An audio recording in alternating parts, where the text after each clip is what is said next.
Welcome back to Southern Character, where we share true life stories of grit and grace from inspirational people who leave lasting impressions on those they meet. I'm your host, James Lewis. Today I'm in Atlanta, Georgia, with the founder and CEO of the Raleigh Foundation for Childhood Cancer Research, Dean Crowe. Dean, welcome to Southern Character. Thank you. Thanks for having me. Thanks for coming by. Yeah, thanks for hosting me. In your office, I'm in the headquarters. Yes, the headquarters right here. We're sitting in the main conference room. Yes. So you founded the Raleigh Foundation in 2005. Correct. Okay. You are a graduate of Auburn University. War Eagle, absolutely. Okay. We're having a hard football season, but we love our Tigers. We both are. So I'm an LSU Tiger. Yes. Some of my good friends, one of my dear friends, Jeff Lloyd, he is also an Auburn Tiger. Yes. I'm an LSU Tiger. We always fist bump each other, and we just say Tigers forever, even though that's awesome. He's a War Eagle Tiger, and I'm a Bayou Bengal. There you go. But in addition to Auburn University, you also attended or went through the Harvard Business School Executive Education Program for Strategic Perspectives in Nonprofit Management. Yes, it was absolutely one of the best things I ever did. Anyone who is even thinking about doing something like that in Boston should 100% do it. Okay, so you actually went to Boston to do that? Yes. It's a week-long program, very intense for that week. And you, of course, you have to apply, and then you come back, and within Atlanta, this is sponsored by the Harvard Business School here in Atlanta, the Business Club. Yep. And they sponsor it. And so when you come back, then you are part of all the other scholarship winners. So you come back into this network, which is amazing. Yeah, I believe I saw on your website, were you recently an award recipient from the Harvard Business Club? I was. It was so, what award was so that? honoring. They did the inaugural Impact Award, so for a nonprofit that was making an impact. And really the impact that we're making on the Hill in Washington, D.C. through our advocacy efforts, really all of that was a result of me going to Boston and doing this program. It's an incredible story. I mean, the people you meet, they put you up for a week. You're in an apartment, and there's 4 men and 4 women, all nonprofit leaders from all over the country, really all over the world. And in your living group, you get to present a problem that you're facing in your nonprofit. And so at the time, I was like, I just don't know where to go next. I know we're funding research and we're helping families, but I feel like there's more. And when you present this problem, then you have to be quiet. So you have all these type A's, that have to be quiet. So that in and of itself is a big challenge. And everyone in your living group goes around and gives you a solution or what they think you should do. So 2 men in my living group said, you need to go into advocacy, into policy. And I said, oh, that's interesting. And so one of them, I said, well, if I was to go into policy, I don't know where I would even start with that. And they said, one of them said, you should start locally, get to know your local officials. John Ossoff. Well, really more on the state level. State level. Okay. So they were totally start on the state level. And I was like, okay. And I went, oh, Senator Johnny Isakson's on my advisory board. And so one of them go, or you could just start nationally. And so I was like, oh, that's a thought. So I said, well, if I did this, I would need a crash course in advocacy. And so we had one free night the whole week. And that happened to be the night. And so one of the gentlemen came up to me and he said, Dean, if you want to have dinner, I'll give you a crash course in policy. And so I was like, okay. And so we were walking to dinner and I'm thinking, what does he know about policy? And so I said, tell me a little bit about your background. And he said, well, I went to Princeton and my undergrad was in politics, and then I got my master's at Columbia.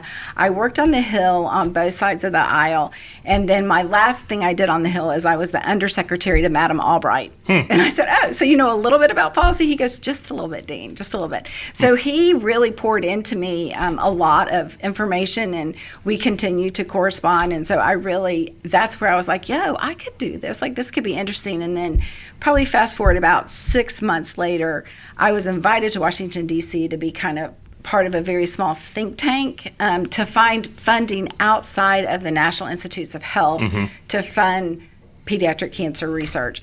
And so I was assigned the DOD from that dinner and meeting and time together. And so through that, I learned how to write a white paper, and then I learned how to go to the Hill and to advocate, and just a crazy story. But all of that really came about because of going to Boston and having that opportunity, which was absolutely incredible. So when they had the inaugural Social Impact Award, we've secured $223 million from the Department of Defense for cancers in children, adolescents, and young adults.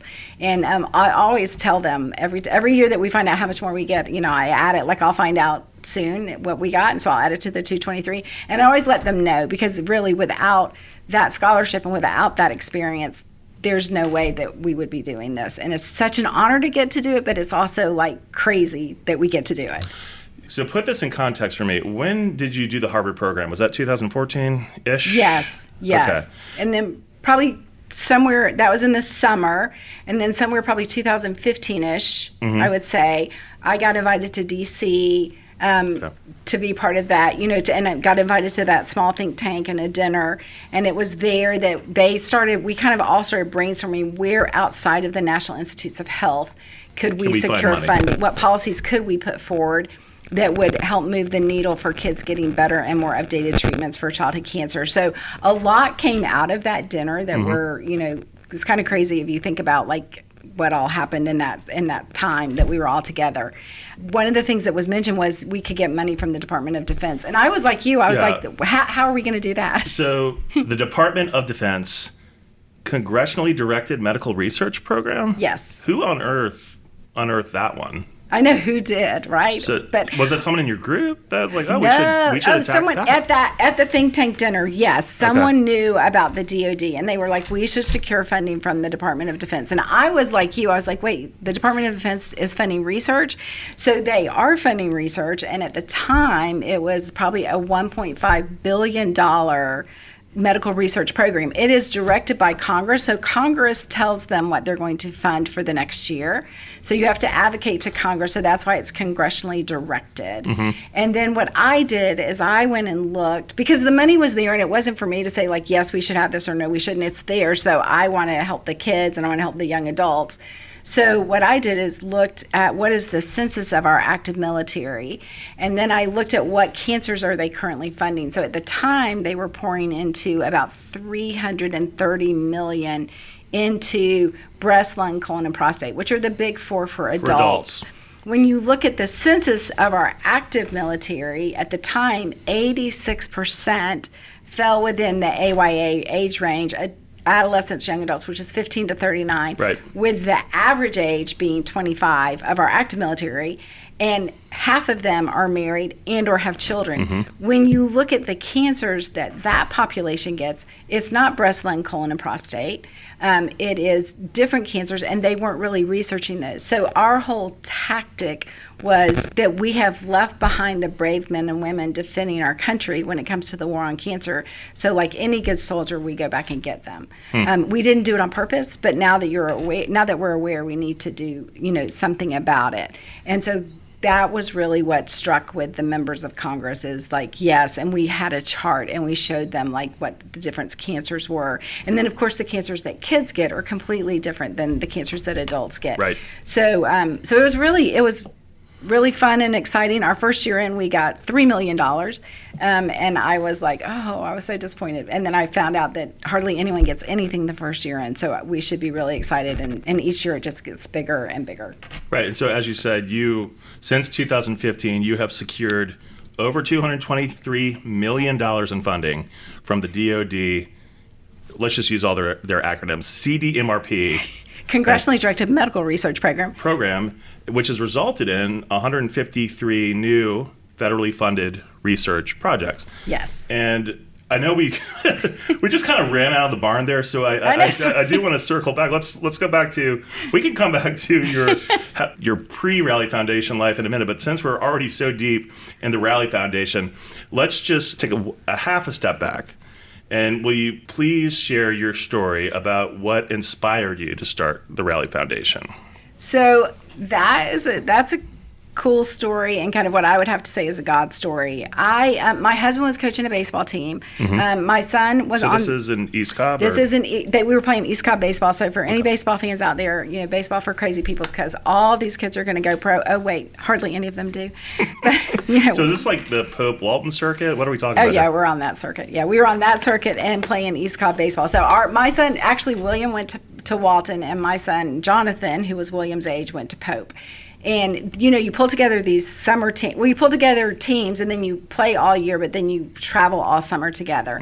And the manager was Tony Medlin. And then when Jonathan got drafted onto his team, he asked Reed, my husband, if he would be one of his coaches. And so Reed said yes. And Reed is an incredible coach. So during that time, Reed got to know William really well, who was a pitcher. And William was like brilliant, so smart. And our Jonathan is super smart too, but they would call William the professor. So if he pitched, you knew you were going to win, but it was going to take a long time because he's very methodical and, really took his time and thought about everything. What position did Jonathan play? Jonathan played second and short. So how old's Jonathan today? Just curious about Jonathan just had his 38. And Reed was one of the coaches, and he and William just struck up a friendship, and they just kind of really got along.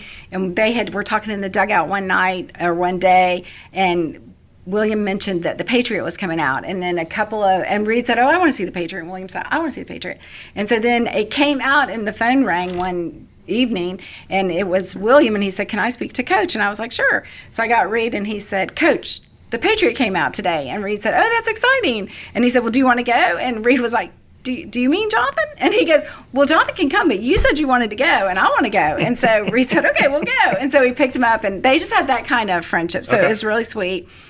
At the time, I was also teaching a Bible study, and some of the baseball moms had found out I was teaching Bible study and said, "Can I come to your Bible study in the fall?" And I was like, "Sure, of course." And so they would come, and then at that time, William, so the season had ended, and William, you go and play on different teams, and so William was on a different team, and one of the baseball moms came up to me and said, "William has been diagnosed with brain cancer." And I was like, "What?" And he came home and he told his mom, he said, I was in class, and it's like I had my own solar private eclipse. Everything was light, then it went dark, and then it went light. And she said, "Well, let's go get your eyes checked." And, she took him to the optometrist, and the optometrist saw, and he said, "I need to make you an appointment with a neurologist." So I would love to tell you that I jumped right in and got involved. I did not, but Reed did, and he would come home and tell me about it. And then William had surgery, radiation, chemotherapy, all that for, I think about a year, and then had a really good prognosis. Had about, at the time, he had about a 70%, that he would do fine.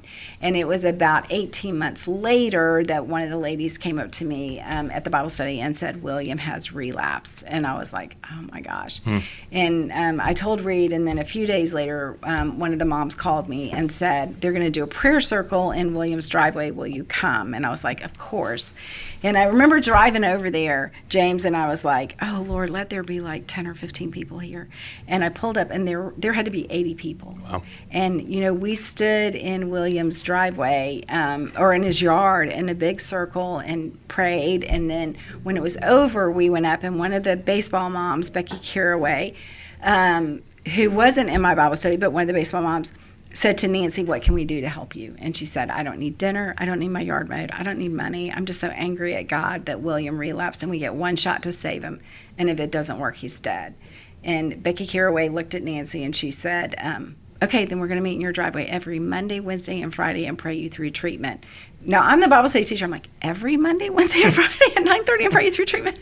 And sure enough, for over a year, a minimum of 6 to as many as 18 women would pull up at 9:30, get out of their car. We would pray about whatever was going on with William's treatment at that day or that time. And then we got back in our cars and went about our day.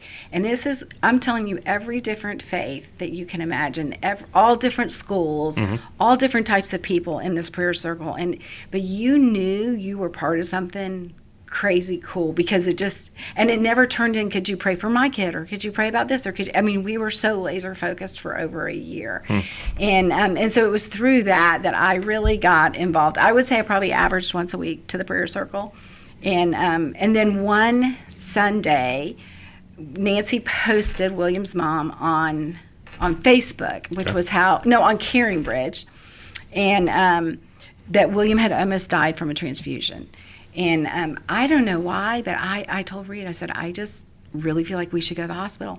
I'd never been to the hospital. I had no desire to go to the hospital before, but I just felt so strongly that that's what we were supposed to do. And he said, "Okay, call Nancy and tell her." that were coming. And so we went to the hospital, and she had asked me to stop and get Willie to get him a Caribbean Way smoothie. And so I did, and I'm telling you, James, when I walked in that hospital room and I saw William, it was such a dichotomy and contrast to Jonathan. I mean, by this time, they are, juniors or seniors in high school. Jonathan's applying to colleges. He's fielding scholarships. He's eating us out of house and home. He's ready to go to college. We're kind of ready for him to go to college. We are the normal family. And here is this William just, so sick. And then Nancy took that Caribbean Way smoothie from me, and she said, look at what Miss Dean brought you. Just think if you drank all this, how many calories that would be. And I was like, who talks to their teenage son like this? And then she took, and for some reason this impacted me so much, a NyQuil cup, and poured some of the Caribbean Way smoothie into the NyQuil cup and gave it to William. And he drank it, and then he promptly threw it all up. So Reed and I stepped outside the room while Lee, his dad, and Nancy, his mom, cleaned him up. And then we stepped back inside. When they were done, and I looked at Nancy and I said, you have to tell me what to do to help you, and I will not make you dinner. We are past dinner. Mm-hmm. This is so much worse than I thought, and I've been in the person, this is so much worse. And she looked at Reed, because, they really knew Reed really well, and Reed said, please tell her what to do or she'll drive me crazy. And she looked back at me and she said, raise money for childhood cancer research. And I said, not to be offensive, but billions of dollars in this country is spent every year on cancer research. And she said, well, not for kids. And I said, there's a difference? And she said, yes. And I go, well, what's the difference? And she said, I don't know. So I was a journalism major. I love investigative journalism. So I was like, I'll figure that out.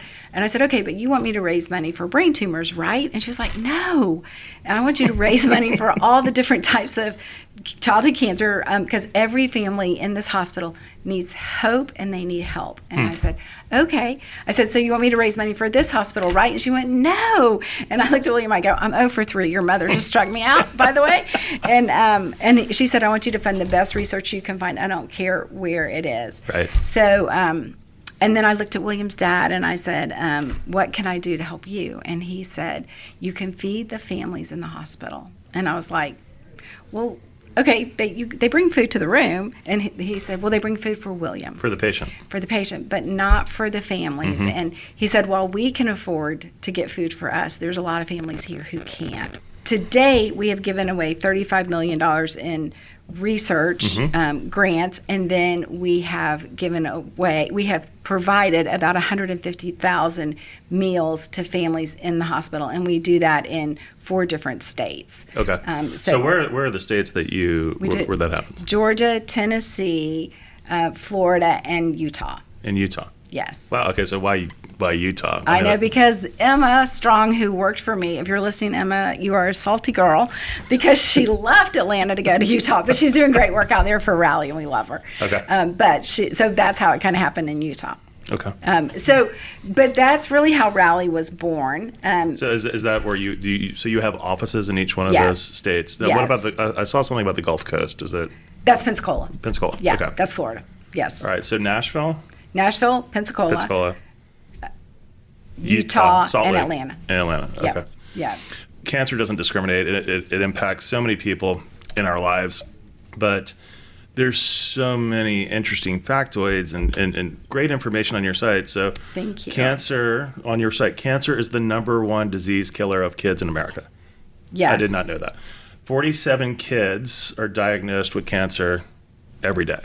Every single day. So do this, close your eyes Okay.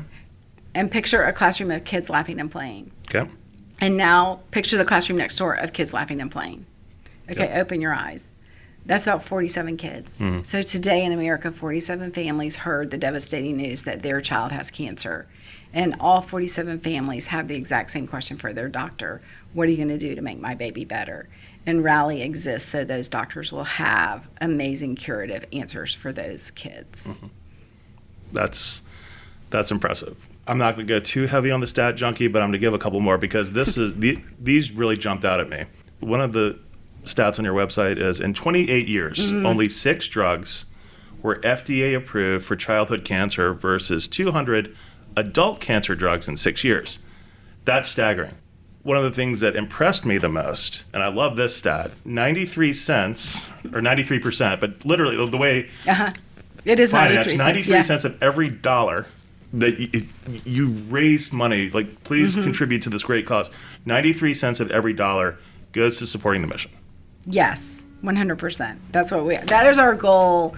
Like everything you see basically in this office has been donated, including the carpet, the chair you're sitting in, this table, everything has been donated. And so we kind of call ourselves the ultimate bottom feeders when it comes to cutting expenses.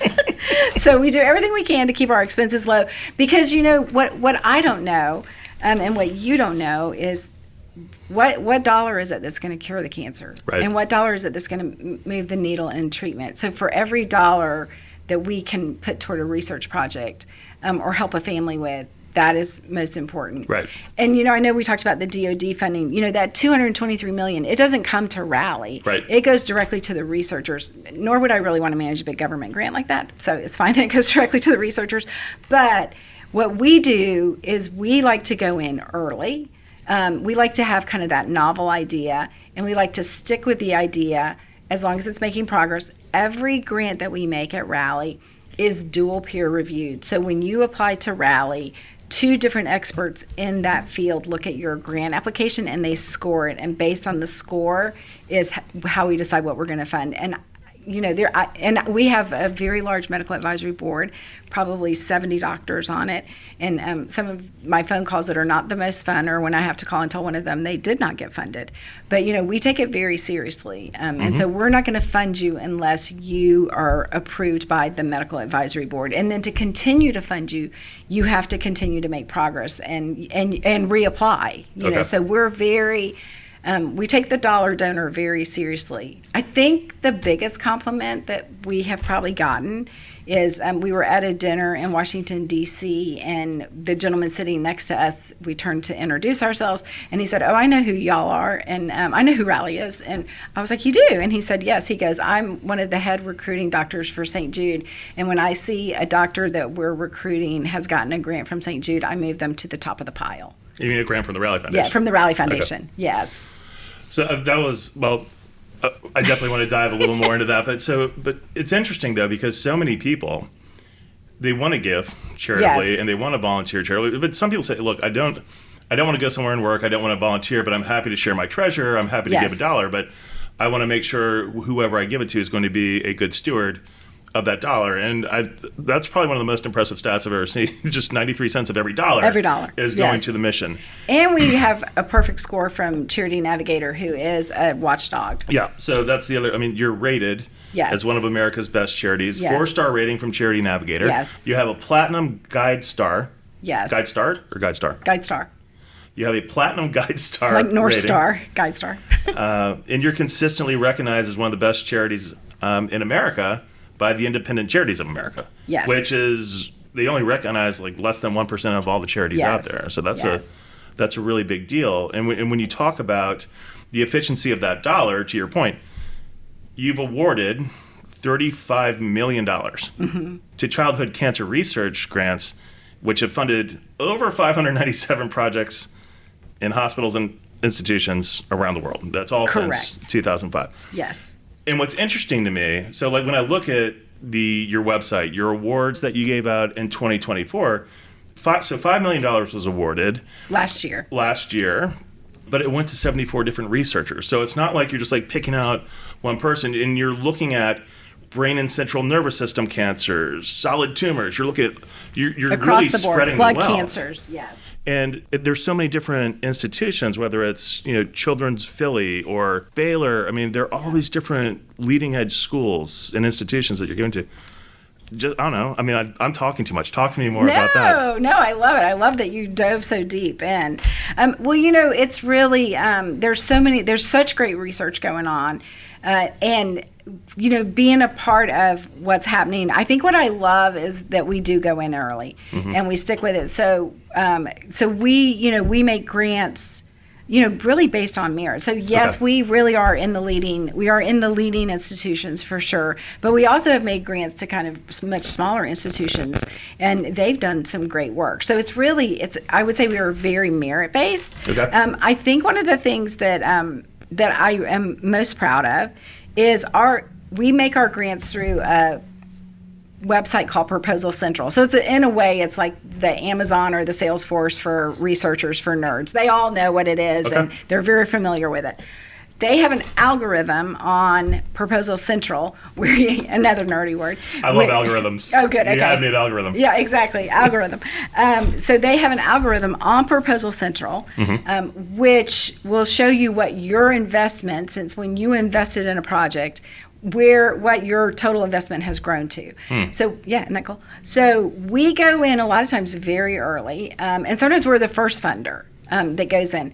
Our $35 million has resulted in over $500 million of additional funding. Wow. Yeah, which speaks to the caliber of research grant that we're funding. So, I mean, your $35 million has really had a snowball effect. Correct. On childhood cancer research, really attracting, it's like it has its own gravity, right? It's attracting more money to help find cures for all these different types of cancer. So you also have, in addition to the $5 million to the 74 different researchers, there's also an outside-the-box grant.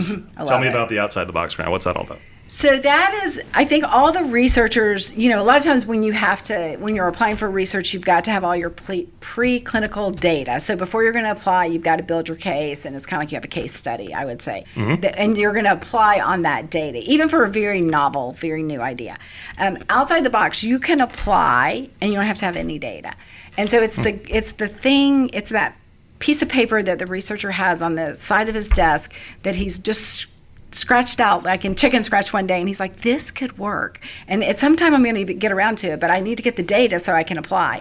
So we're like, apply with that without your data, and it's fine. You don't have to have the data. If you have data, that's fine too, but you don't have to. And then based on, again, the merit of the research, and it goes through the entire peer review process, we will fund the grant if it gets the score. So our first outside the box grant came because we had a rally kid, Ruby, who did a fundraiser for us. She made up a fundraiser called Ruby Dance Till You Drop for Ruby, and they raised almost $100,000. Wow. And her dad is an adult oncologist for blood cancers. Ruby had rhabdomyosarcoma, which is a solid tumor cancer, and one that kids get.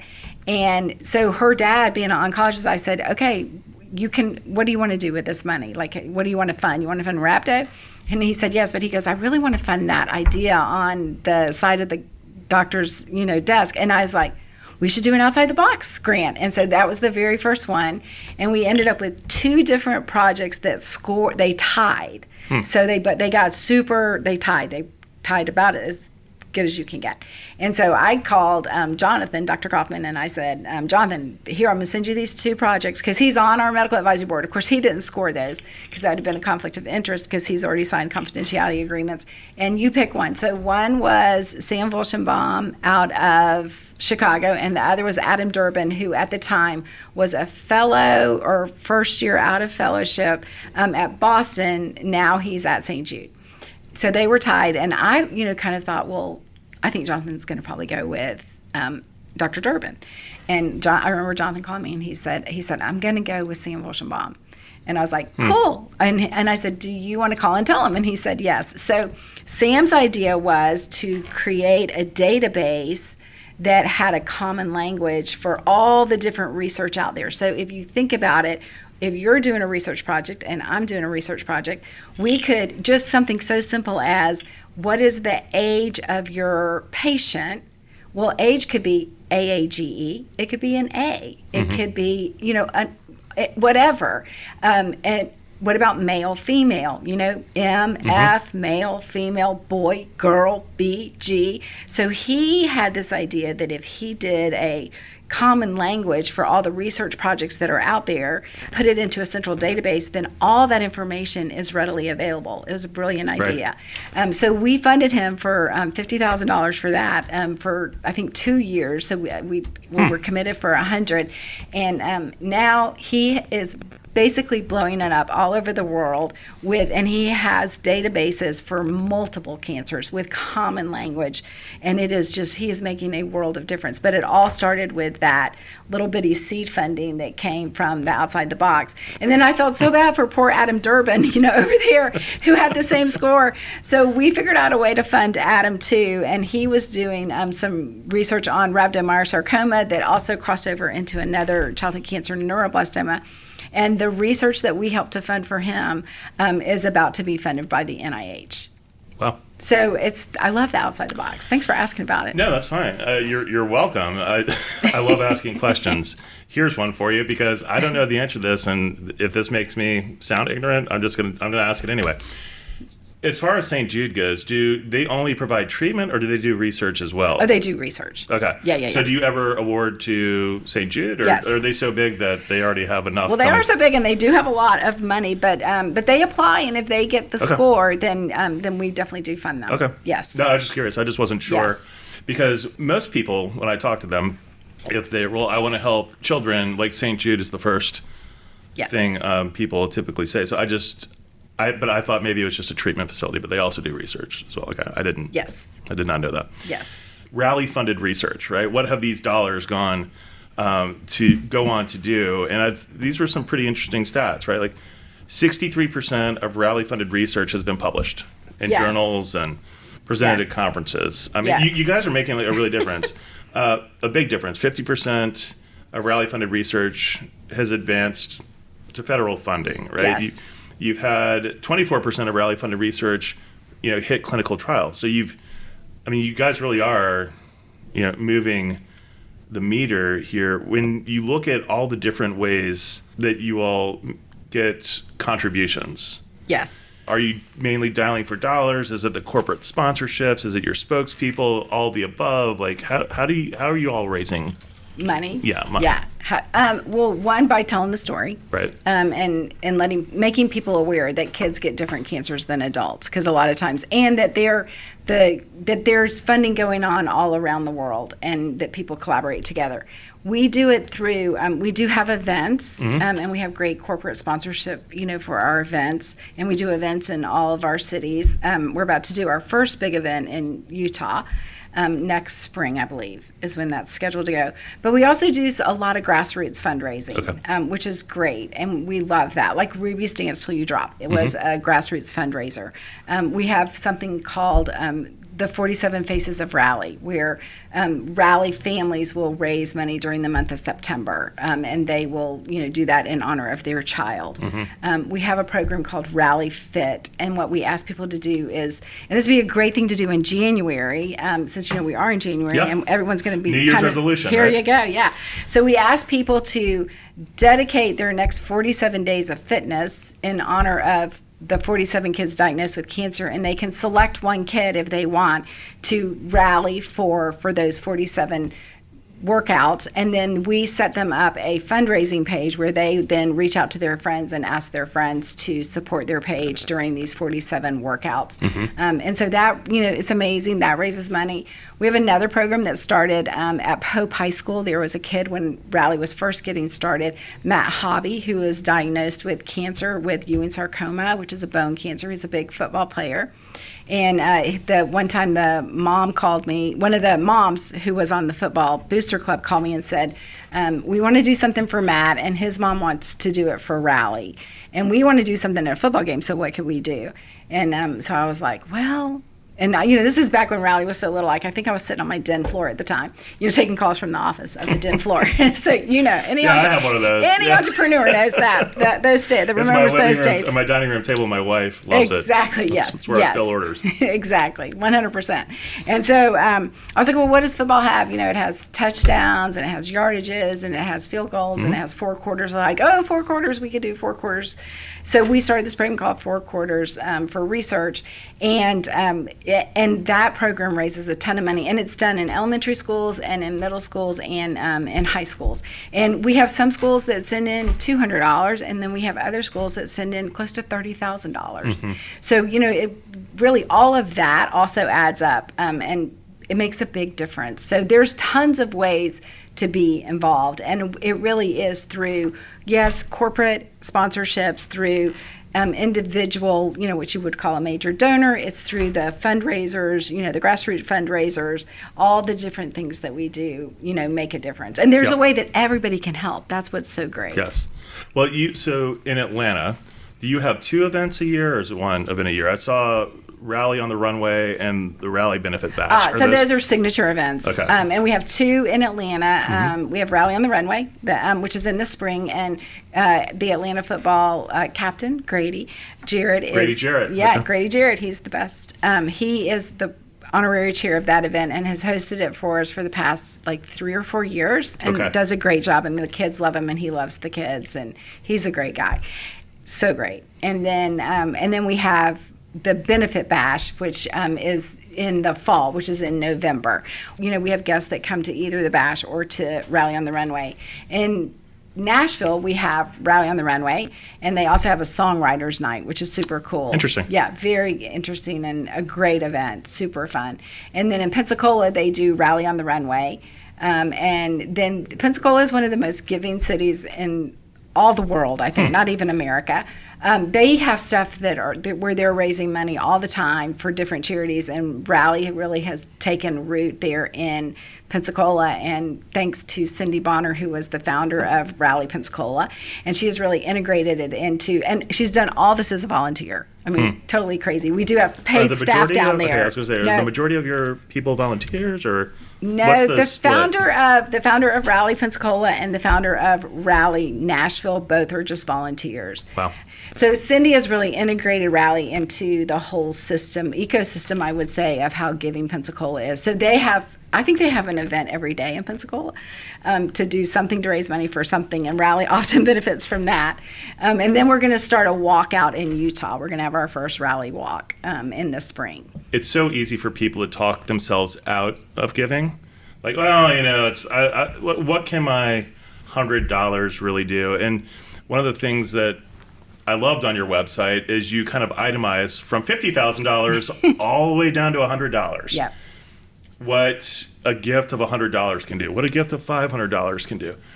So talk a little bit about that, because something like $100, I mean, that can help a Rally kid go to DC, to be part of the advocacy, to help advocate. So, yeah. So can you break down some of those? If you break down, if you think about it, probably to provide meals in the hospital, we say cost about $500.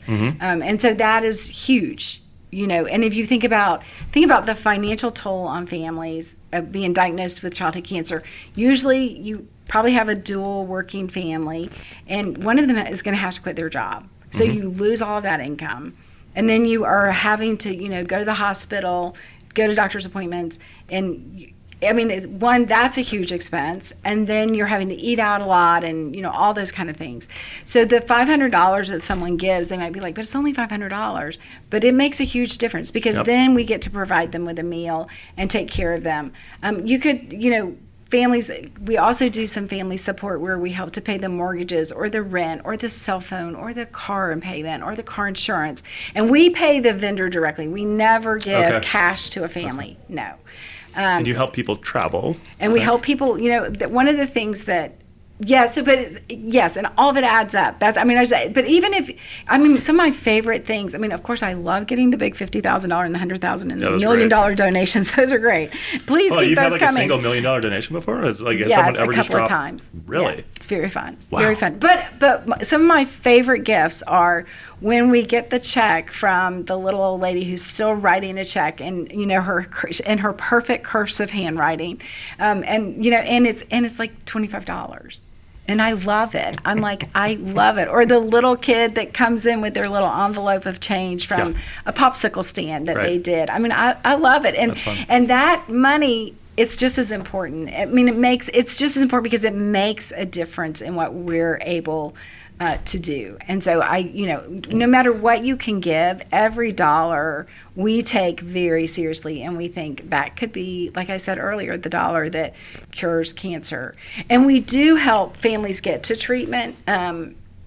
One thing that we're working on from an advocacy standpoint, and part of the national conversation of how can we advance clinical trials and not make them quite so laborious for the family. So what is the low-hanging fruit for that? Okay. So we did a survey of the Rally researchers and basically, said, what are the barriers to you advancing your clinical trials besides money? Money is the biggest thing they need, without a doubt. But what are some of the low-hanging fruits? And I was shocked. One of the highest things that came back was families can't afford to get to the treatment. They can't afford to get to the clinical trial. And I was like, well, we can help with that. I mean, that's a travel fund. So we do provide funding to help get families to the clinical trials, to the treatment that they need that is not available at what would be considered their home hospital. And that's really important because it helps to advance the clinical trials, and it also helps to keep the trials going, because if they can't accrue enough patients for the trial, then the trial gets shut down. And a lot of times they can't accrue the patients not because there's not patients, but because the patients can't get there. Mm-hmm. Let me ask you this. On your website, which is rallyfoundation.org? Yes. Okay. Rallyfoundation.org. Yeah, there's a donate button right up there on the right. By the way, when you go to the website, it's the first thing that pops up. Yes, good, I've learned about pop-up windows. Your pop-up window is donate. Yeah, donate. Which makes total sense.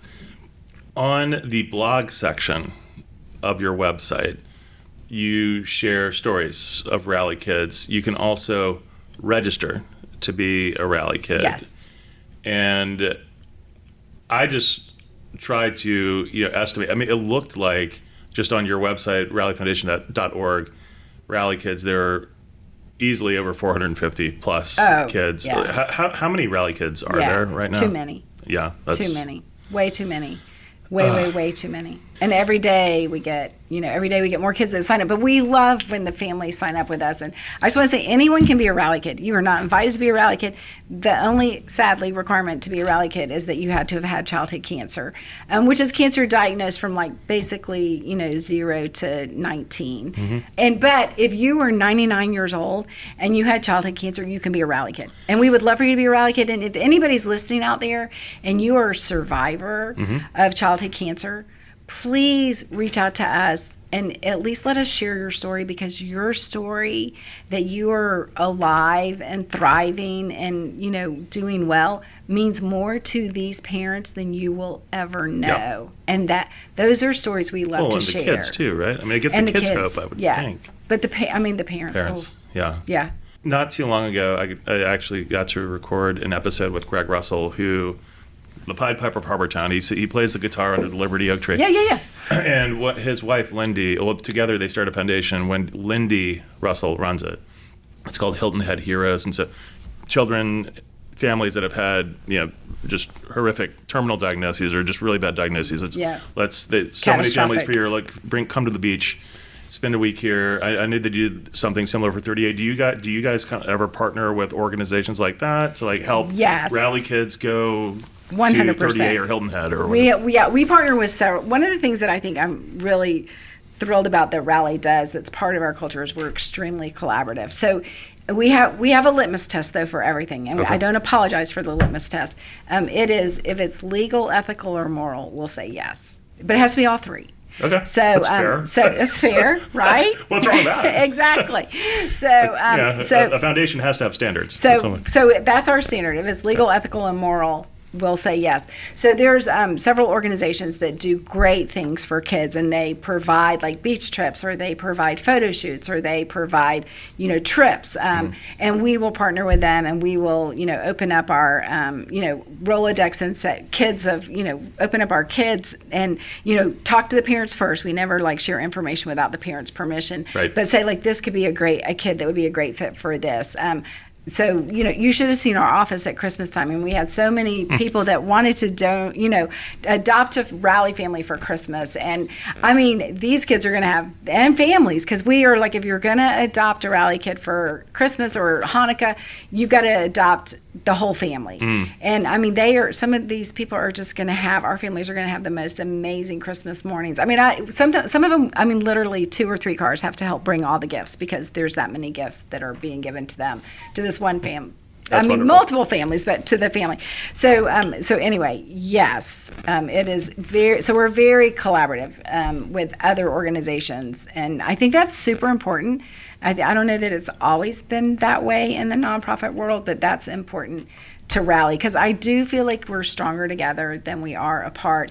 And if we all have the same mission, which is to help find a cure for childhood cancer and to support these families going through the most horrific imaginable thing, then we're stronger together, and we should be able to help each other and not look at each other as, oh, you're a competitor, but really we look at them as you're a partner. I saw on your website, and I want to know more, you all give a William Olson Award every year? We do. We started it a few years back called the William Olson Impact Award. Impact Award, okay. Yes. And the board of directors picks one. Usually it's a brain tumor, because William had a medulloblastoma, which is a brain tumor. Okay. And so we usually pick a brain tumor doctor that we will give the award to. And it's really special, and it means a lot to the doctors, when it's presented. And we present it with the Olson family. This past year, it went to Gregory Freeman. Okay. And he is a doctor who was at MD Anderson? He's at MD Anderson. Okay. And he has this amazing brain tumor research that's been published in the New England Journal of Medicine, and has a modified virus where he puts it on the brain tumor, and the brain tumor really attacks itself, if you will. And so it's super interesting. Yeah. And he's now moving to a phase 2, which is very exciting. Okay. And we have been funding Gregory since almost day 1. Okay. I'd say maybe day 3. But so it's very exciting to see what he's doing. And it's exciting because a lot of what he does also affect medulloblastoma. And because of that, there's a nice little tie there to William. I wish it would have been around when William, had his. So you and your husband, Reed, you're the founder, but Reed's been on this journey with you. Well, Reed bankrolled me for 3 years, so I'm really very grateful for you, Reed. Yes, thank you, honey. I love you. Oh, and yeah, you tried to retire. Oh, you did retire, and then I hired you, so thank you for coming to work for Rally. Thank you. Are you both from Georgia? No, I am a native of Atlanta. Okay. I was born at Piedmont Hospital. Wow. Graduated from Rearwood High School. Grew up in Sandy Springs. I know. It's so fun because there's very few of us. And I don't sound very Southern because, it's such a melting pot here in Atlanta. And Reed grew up in Alabama. Okay. And we met at Auburn University in the backseat of a car. So I'm sorry, what? Yeah. We met in the backseat of a car. Backseat of a car. Skipping classes. Okay. Going to Vanderbilt. And he was going to see his girlfriend. And she's so nice. So this was you were skipping at school to go on a road trip to Vanderbilt. Yeah. And we caught a ride with the same. Together. Yeah, we just caught a ride with the same guy. Okay. And so he had a girlfriend at Vanderbilt. Yes. And then, she was great too. Okay. She really is a great girl. Okay. Yes. So that's how you guys met. Yeah. And so in 2005, so you started this, and then he later joined you after? He joined Rally probably in 2019. Oh, wow. Later. Way later. Okay. Yes. Okay. He had a whole very successful career in medical sales and diagnostic testing systems and whatnot. Yes. So what's it like working with your husband for the last 4 to 5 years? How's that going? If you don't believe in miracles, this is one right here. So when he retired, he had actually... he and his boss had flipped a company, and his boss said, I'm gonna do it one more time before I retire, and I want to do it with you. And he said, okay. And then, but he had to stay with the company for a year or two. You know how that goes. And then he said, I'm gonna take some time off. And I said, okay, you just have to come to Rally because we need something. I'm not sure what we need, but he is great at figuring out what is needed within companies and whatnot. So he came, and then we had our HR consultant, and then we had a board member working, and it was determined that we really needed a COO, and because we had just grown to that part. And so both the consultant and the board member said, separate to Reed, apart from me, Reed, we have a great job for you. You could be CEO of Rally. And he was like, no way. And I was like, so he would tell me, and we would laugh, and we were like, no way. No way. And so then we had pulled in one of our senior leaders, Emily Callows, and we all, 4 of us or 5 of us, wrote a job description for the COO. And then Reed was standing here, and we're about to tell the staff that we're going to post for a COO. And Reed leaned over and he said, I think I might want this job. And I said, oh my gosh, I think I want you to have this job. And so that's kind of how it happened. So once once we decided, yes, that we thought we could do this. And one of the ways that we really make it work, James, is we are very intent to stay in our lane. Like I stay in my lane and he stays in his lane. And that is that has made it work really well. Like if we were intersecting all the time, it might not be so fun. But he's a great guy, and we have very different skills. So we are very complementary of one another in our skill sets. But and then I leaned over to Emily and I said, Emily, Reed thinks he wants this job, and she goes, I want him to have this job. So it was great because he was up to speed, day one. He knew he knew all the history, so he's been a part of it. Well, and on the weekends since 2005, the weekends, and we've been doing rally, and he's been at everything. He's so supportive, and so it was great. And he knows all the donors, and all of our supporters, and all of our rally kids, and all of that. He knows all the stories, and has been a part of their lives too. So even before he worked for us, So this is a second act career for him. Like he retired and came out of retirement to join you. Yes. Well, that's really cool. Let me ask you this.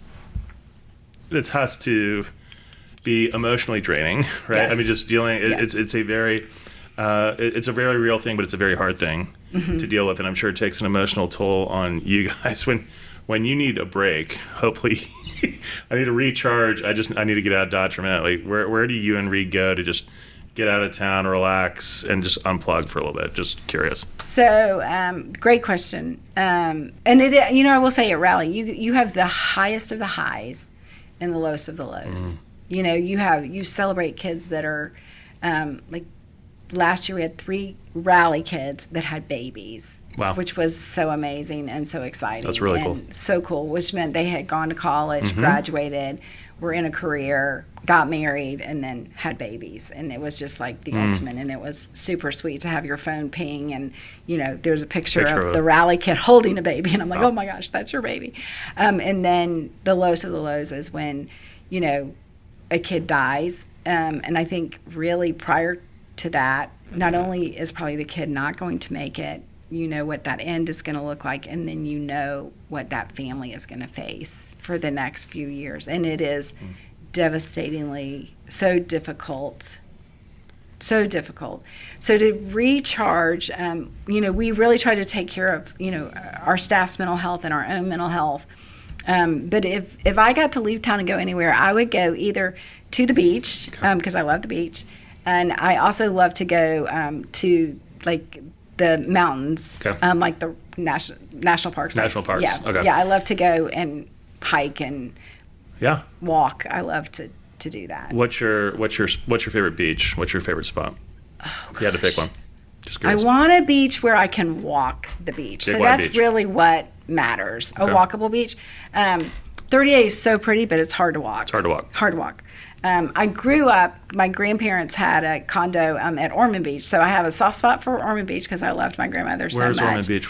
Near Daytona. Okay. And St. Augustine, and then our family also went to St. Augustine a lot. So I kind of, have a little bit That's of a great area. Yeah. It's a great area, yeah. And then Hilton Head, you can walk on Hilton Head too. Oh yeah, you can walk for miles. You can walk for miles, yeah. So so that's probably the more important thing to me is that you can walk on the beach because you just I can feel it in my soul just thinking about it. Yeah, we really like Hilton Head. We really like St. Simon's. Yes, we took the kids to St. Simon's this past year. Yeah. Loved it. And St. George can be really nice when the tide goes out. But I haven't been there.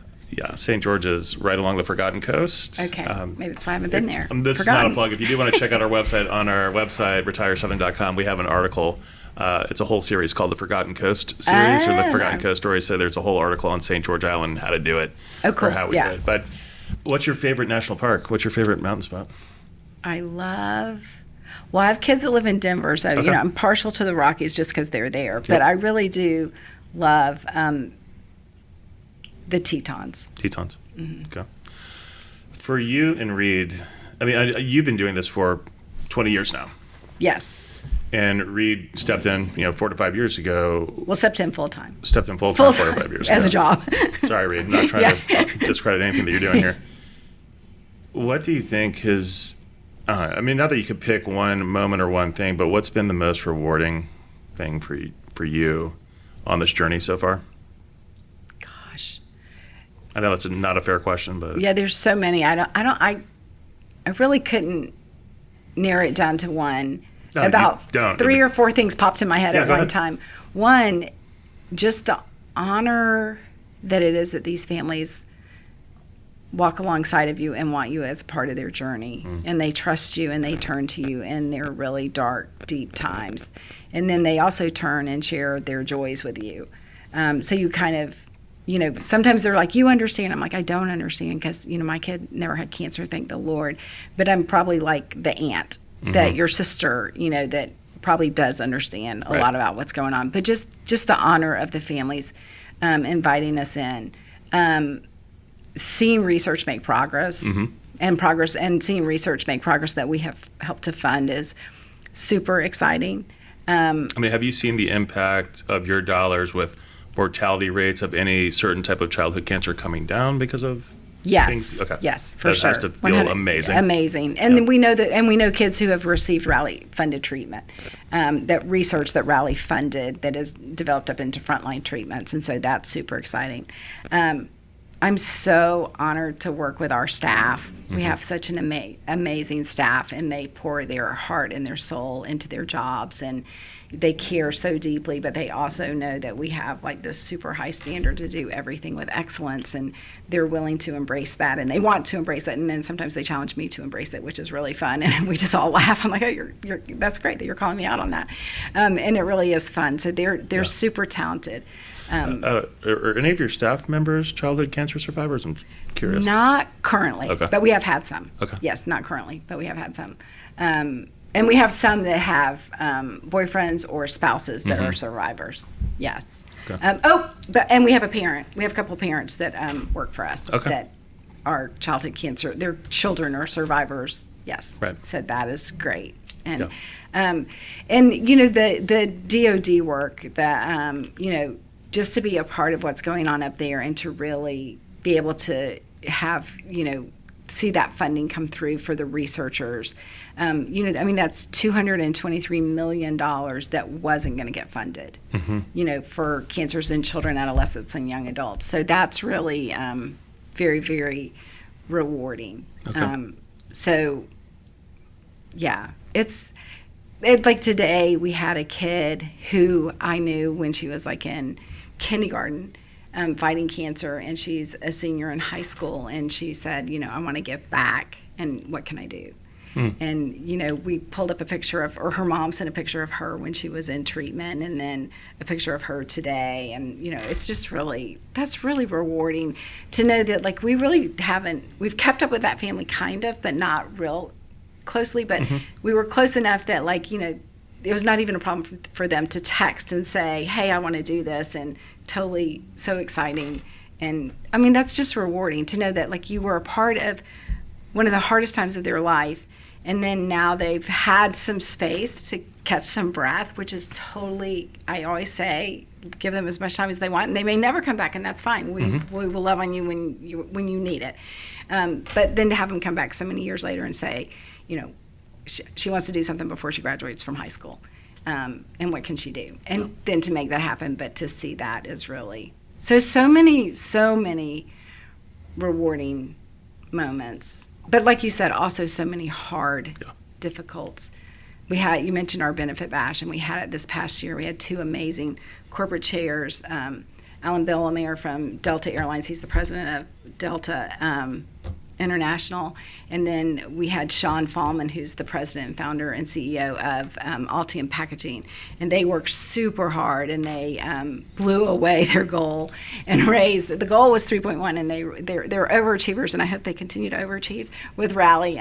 They did basically 3.7 million, which was I saw that event. Just one event raised 3.7 million. 3.7 million, 3.76 for 4498, I think, was the final total. The way Alan said it sounded like a phone number. But so we did that, and we won all that. We did that, the benefit bash, and then announced that total. And I was so shocked by the total, I couldn't even read the whole number. I got 3.7 out, and I couldn't even continue. And it was such a celebration. I mean, it was amazing, and everybody was so happy and like thrilled, and the guests were so generous, and we just couldn't believe it. Then our whole team goes out, and it was like 2:00 in the morning, and we convinced Taco Bell to let us come in, that we weren't going to rob them. And so, my whole staff is there, and we're having Taco Bell at 2 a.m., which was super fun. And, and the next morning, we get up, and Chelsea, who's our Rally Kid coordinator, and her husband, and Reed and I, we go to a Rally Kid funeral. And, that's the highs and the lows, but yeah. And it was a small funeral, so it was, it was, but for a little boy that we loved. So it's tough, so our highs and lows can sometimes just come like on top of each other. Right. Well, you started this conversation when you talked about what led you down this path as a God moment, and you just kind of ended it. You kind of came back to that. To that God moment. Is there anything that we didn't cover that you wanted to touch on? So when Rally started, Jonathan was a senior and about to go to college, and Russ had gotten his driver's license. So he was a sophomore, and once your kids start driving, it's like, I don't want to think about it. I'm not there yet. Don't even think about it. It's because everything changes. Right. Well, and everything changes, like, because you used to be the chauffeur in their Uber, and now you're not anymore. Right. So I was really thinking, okay, what am I going to do? Because I'm certainly not going to, I like to do things. So I was like, I was a journalism major. So I was like, I really have always wanted to work in reporting. And I had a friend who had set up an interview for me with CNN Investigative Reporting. And I was super excited and stoked because I love journalism and I love reporting. And at the same time, everything kind of started happening with William. And then I went to CNN to talk to them about a story, and the guy who I was talking to, the gentleman said, "Am I interviewing you next week?" And I said, "You are."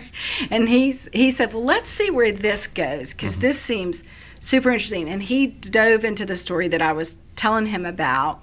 He was doing some research into some things that I had uncovered, and he called me back and he said, you're 100% right in your observation of what you have observed, but I can't really put this on the air because for 2 reasons. And he gave me the 2 reasons, and I said, okay. And then he said, but about your interview. And I said, yes. He goes, I really think what you're doing about this childhood cancer, and I don't even think we had the name Rally at the time. Okay. He goes, I really want to encourage you to pursue that.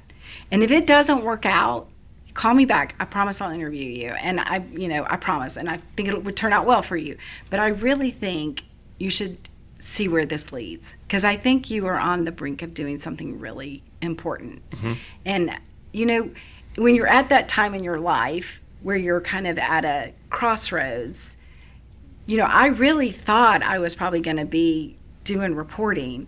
And then just the way everything turned around and these other doors just started opening, and to walk through those. So I just want to encourage anyone who's listening who, like you said, my husband was kind of on his second career. You probably don't think like in your in your mid-40s that you're at a second career, but I had been, I had worked, and then I was fortunate enough to be able to stay home with my kids and do that, and had little jobs in between, which was really fun. But really, I was ready to get back into a career, and I wanted to do that, and that was really something that was, important to me. And I would have never guessed that this is what I would be doing. But I have an entrepreneurial spirit, and I think, if you're out there and you're listening and you're thinking, I really wanted to maybe try this one thing, or it seems like, God is opening up these doors in this random thing. Like, I did not even know kids got cancer. I mean, I'm telling you, I didn't know anything when I started. But really pursue it. And just see, I think some of the best advice I got was from that CNN guy who said, just see where it leads.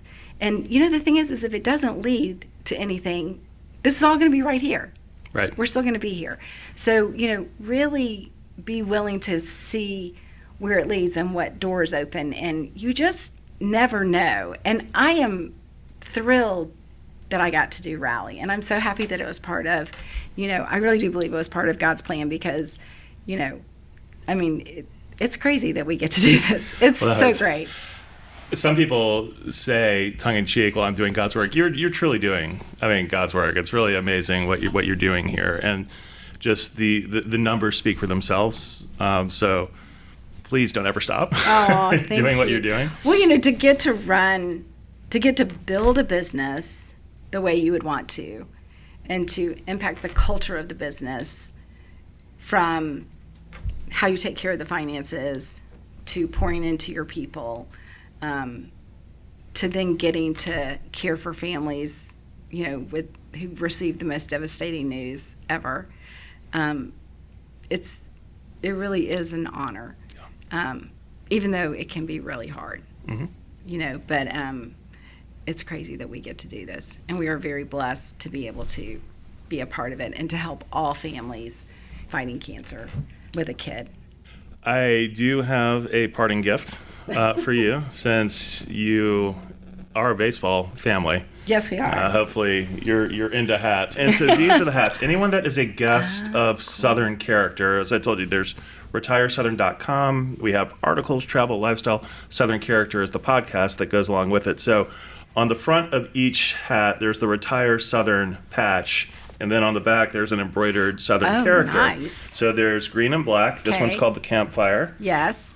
Navy and khaki, this is called the Classic. Okay. And then the blue and white, this one's called the Coastal. Which character would you like to choose? Oh gosh, you hit my two favorite things. People always go for the green. I know. I think I'm gonna do the green, actually. Okay. Yeah, it's and it's the mountains. But I do love the beach, but it's the mountains. You know what? Take them both. Take one for. No, you're so sweet. Reed is a baseball coach too, a baseball dad, so he'll wear a hat. Thank you. Oh, he wears hats all the time. I love them. I love the embroidery.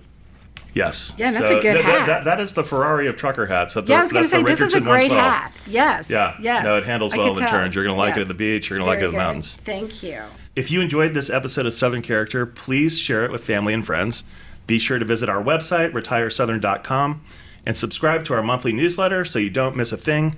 If you have any questions or feedback, email me directly, james@retiresouthern.com. Dean, thank you so much for your time today, for sharing your story. And the work that you're doing is absolutely amazing. And to our listeners, as always, thanks for tuning in.